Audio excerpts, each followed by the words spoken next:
What is going on, everybody? Coming back to you guys again. I'm actually going to be posting this on a Tuesday night as opposed to a Sunday night, just because I got a little busy. Didn't get to post a Q&A video, so I really wanted to get one up there for you guys. So without further ado, let's get to those questions for the week. I had an awesome sushi meal last night, so I had to choose this one first. So this one's going to be coming from C.Bolle66, who says, what's your favorite type of sushi / sashimi? For this one, I highly recommend it if you guys haven't tried it already. Eel. Eel is absolutely amazing. At most places they prepare it like a barbecue style, and it usually comes with like a sweet teriyaki sauce. It is amazing, so try eel. If I had to pick like a second choice, I would have to say either yellowtail or octopus is absolutely amazing as well. Alrighty, and the next question is going to be coming from Deek007, who says, I used to be the opposite of you, an obese pile of turds. I changed my life around and dropped around 100 pounds. Congratulations. With that being said, do you ever worry about getting too fat? I know that it's a little hard since you cycle like a hashtag beast. Just curious, thanks, Erik. Actually, at one point I was obese. I was considered obese by my doctor, and I wouldn't call myself an obese pile of turds, but that's definitely not a way you should be thinking of yourself. Just because, again, your weight isn't going to define you. That being said, I never really have to worry about becoming ever too fat or fat at all, because after what I've been through, you pretty much develop a common sense of what's right and what's not right, how much is too much, how much is not enough, essentially. So when it comes down to eating and everything, especially, you pretty much know that, you know, for the rest of your life, you're going to have to keep this lifestyle.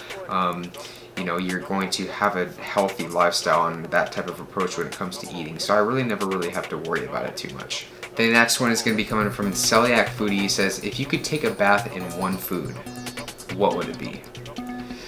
If I could take a bath in one food, Reese's Peanut Butter Cups. Seriously though. Alright, the next one's going to be coming from Not a Chiller Hand Rose, who says, what do you think are the must-have supplements? The must-have supplements. This may stir up some controversy, but I don't think any supplement is a must-have. I say that pretty generally, but this all depends on what you eat. This all depends on the individual. Some people are going to be deficient in certain micronutrients, for example, because of their diets. Some people aren't going to be getting enough of certain things, therefore they're going to require supplementation in order to perform at an optimal level, if you want to say. So I don't really think that you can really just say that a supplement is a must-have for everybody. That's just going to vary too much.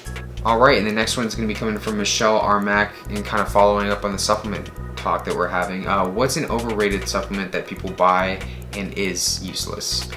For this, I definitely think that testosterone boosters are one of those overrated, and actually I wouldn't even use the word overrated in the sense they're essentially just useless in my opinion. There's just not enough, at least from what I've seen, and not enough evidence to back them up.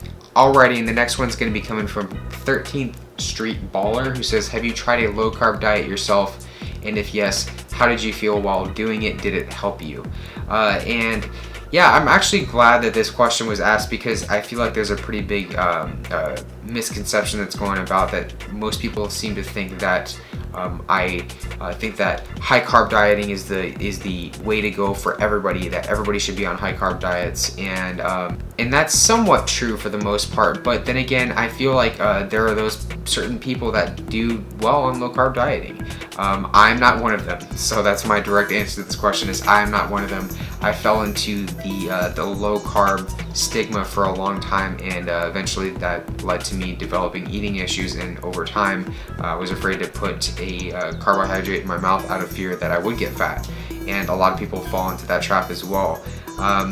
But I mean, while I was doing it, I felt honestly horrible. I didn't feel, I felt like very lethargic. I felt always tired. I felt cold all the time. The thing with low carb dieting is that once you really start introducing carbohydrates into your diet again, you start to gain water weight. You start to notice that your body looks a lot fuller, therefore your mind automatically thinks that you're getting fat. And that's where people unnecessarily start to fear carbs.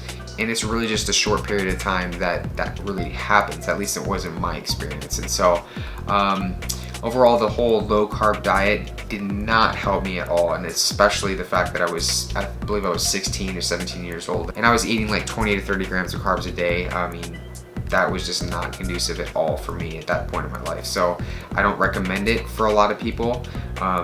But then again, I mean, it's really up to you to try to find out what works best for you. Alrighty, the next question is coming from Alec Pupos, who says, not to say you're not a great cyclist, you make me feel like a toddler on a tricycle, but if you were able to train and achieve the level of competing professionally in the Tour de France, would you take the opportunity? If not, why? Great question here. I love this question. Now, this question's kind of, I mean, I could go on for days about this, really. If you're not familiar with the Tour de France, it's essentially like the World Series of cycling. So you have people from all over the world competing at such a high intensity over in France, and it's very, very competitive. Guys train for years for this single event. And it's just that, it's high intensity, and with cycling, it's very hard to really explain, guys. I mean, right now I'm looking to actually compete a little bit more, but I'm really noticing that the more you compete in cycling in particular, the more it changes people. It really kind of makes them into a different person, really. I'm a competitive person as it is, but I'm not that competitive. For cycling, if you want to be competitive at that level, you have to make your entire life around that. You have to live, eat, sleep, breathe cycling. And for me, cycling is something I enjoy, but it's not something I'm going to base my life around. Granted, one day I do plan on actually going over into that area. Granted, one day I do plan on going over into France and actually riding the actual tour itself. It would be really, really cool. Alrighty, and the next question is from a loyal subscriber, Owen, who asks, what is your opinion on metabolic damage? Awesome question here.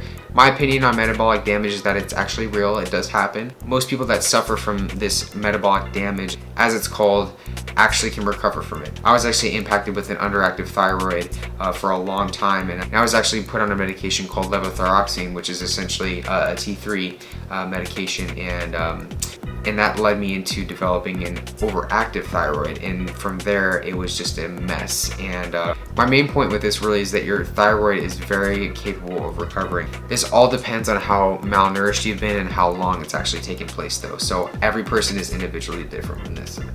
Every person is individually different in this sense. Alrighty, and the next question is going to be from Yasin M, who says, I'm going on an extended vacation this summer, 5 to 6 weeks, and likely won't be able to train the amount I normally do or at the same quality. So I wonder what's the best way to not lose too much progress during these setbacks. My main answer to this is, dude, you're going on vacation. It's the summer. Enjoy yourself. I constantly see people talk about going on vacation and, going out with their family for, these trips in spring break and all this stuff, and they're worried about tracking macros, they're worried about lifting, they're worried about not lifting enough, they're worried about their cardio. It's like, guys, just enjoy your time. Why are you focusing so much on something like this? The example of, when are you going to be shooting your next photo shoot? When are you going to be competing next?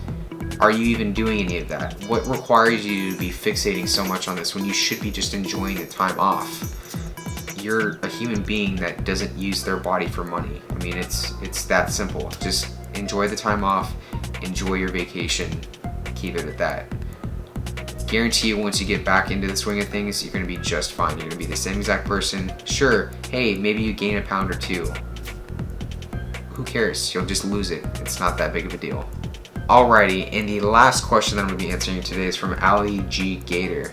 That's a pretty clever Instagram name. Do you ever worry about your stomach rupturing? And this is actually a pretty common question. I do get asked a lot, and the answer is no. I don't really worry about my stomach rupturing. My challenges, they're very, very infrequent. And to my knowledge, no one has actually died in competitive eating from a stomach rupture or anything like that. At least that's been recorded, so I don't really think I have anything to worry about. Alrighty guys, that's the Q&A. Hope you guys enjoyed it. Like I said, every Sunday night I post up a picture on my Instagram. Go ahead and follow me on my social media if you haven't already. Links will be right there. Be sure to check them out. Facebook, Snapchat, Instagram, Twitter. You guys know the drill. So every Sunday, be sure to be following me on my Instagram. When I post that picture, feel free to post any comment you like up. Anything you want. I do my best to get to everybody's, but I pick 10 questions and I answer them for you. So that's it for the video, guys. What I want you guys to do in this video is comment below, because I'm looking for my next challenge. I'm trying to find out what I want to do next. So if you guys have an idea, let me know in the comments below. And I just might pick your idea. So thanks again for watching, everybody, and stay tuned for the next video. See you guys.